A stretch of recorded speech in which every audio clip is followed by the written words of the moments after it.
మోకాళ్ళ నొప్పులు, disc problems లాంటి అన్ని సమస్యలకు సంప్రదించండి Homeocare international world class homeopathy 9001171550. Assembly తొలి సమావేశాలకు టీడీపీ నేతలు బయలుదేరుతున్నటువంటి పరిస్థితి ఉంది. ప్రస్తుతం మనతో పాటు బాపట్ల ఎమ్మెల్యే వేగేశ్వర నరేంద్ర వర్మ ఉన్నారు. సార్ చెప్పండి, ఫస్ట్ టైం అసెంబ్లీకి ఎమ్మెల్యేగా ఎన్నికయ్యారు, ఎలా ఫీల్ అవుతున్నారు? చాలా సంతోషంగా ఉందండి. ఒక గౌరవ సభ ప్రజలు పారదోలటం, అది గౌరవ సభగా ఆ ప్రజలే నిర్ణయించటం. మా నాయకుడు, మా సీఎం సార్ ఏదైతే గౌరవ సభ చేసి నేను మరలా వస్తాను అని అప్పట్లో శపథం చేశారో, ఆ శపథానికి తగ్గట్టుగా ఈరోజు ఆ కళ నెరవేరుతున్నది. ఆ కళ నెరవేరటానికి ఈ ప్రజలనే దేవుళ్ళు, సమాజం అనే దేవాలయంలో గౌరవంగా జరిగినందుకు చాలా సంతోషం వ్యక్తం చేస్తున్నా. Thank you. సో చెప్పండి, మీకు బాపట్లకు సంబంధించి చూసుకున్నట్లయితే 2 సార్లు ఎమ్మెల్యేగా చేసిన అక్కడ ఏదైతే కోన రఘుపతి చేసినటువంటి అక్రమాలు మీకు తెలుసు. సో వాటికి సంబంధించి ఎలాగ రియాక్ట్ అవ్వబోతున్నారు? ఒక అవినీతి పరాకాష్ఠకి వెళ్తే ఎలా ఉంటుందో, అవినీతి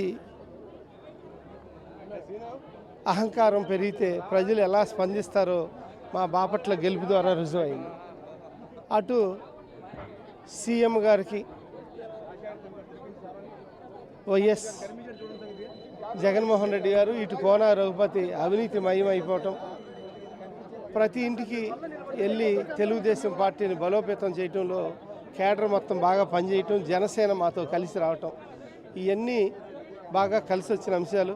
అందుకే 28,000 మెజార్టీతో మేము గెలవటం జరిగింది.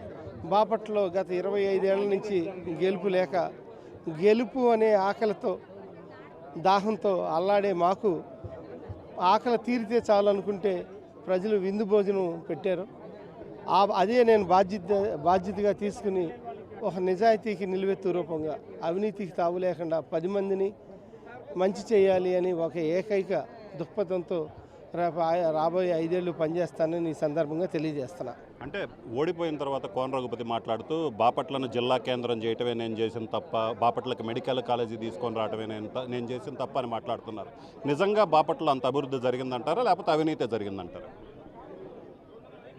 జిల్లా అనేది అది స్టేట్ పాలసీ, ఆ ప్రకారం జరిగింది. అలాగే మెడికల్ కాలేజీ అనేది కూడా ఒక పునాదులకే పరిమితం అయింది, కానీ కంప్లీట్ చేయలే.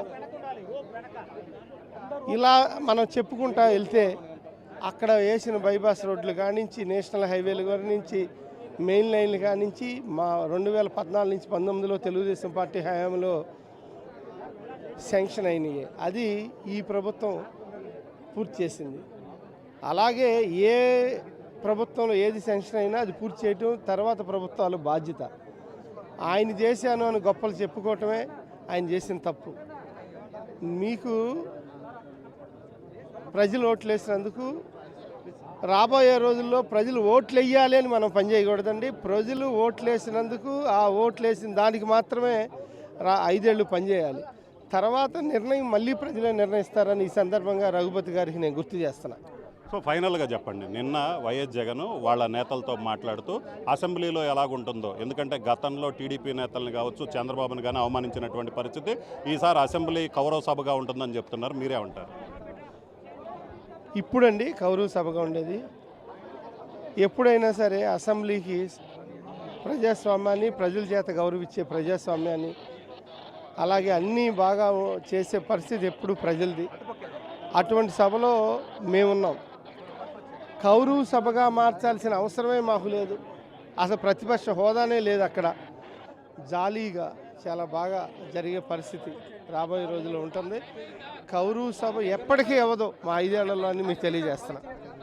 సో అసెంబ్లీ ఎప్పుడు కూడా కౌరవ సభ కాదు, ఖచ్చితంగా అసెంబ్లీ గౌరవ సభగానే ఉంటుంది. అలాగనే బాపట్లలో చూసినట్లయితే కోన రఘుపతి చేసినటువంటి అవినీతి ఏదైతే ఉందో ఆ అవినీతి ఆయన పాలిట శాపంగా మారింది. ఖచ్చితంగా ప్రజలు బాపట్లలో తమపై పెట్టుకున్న నమ్మకాన్ని నిలబెట్టుకుంటాము. వచ్చే 5 ఏళ్లలో కూడా పూర్తి స్థాయిలో బాపట్ల నియోజకవర్గాన్ని అభివృద్ధి చేస్తామని చెప్తున్నారు. కెమెరామెన్ సిద్ధుతో రామారావు, RTV వెంకటపాలెం నుంచి. మరిన్ని వీడియోస్ కోసం ఛానల్ ని సబ్స్క్రైబ్ చేయండి, లేటెస్ట్ అప్డేట్స్ కోసం వాట్సాప్ ఛానల్ ని ఫాలో చేయండి, అండ్ లింక్ డిస్క్రిప్షన్ లో ఉంది.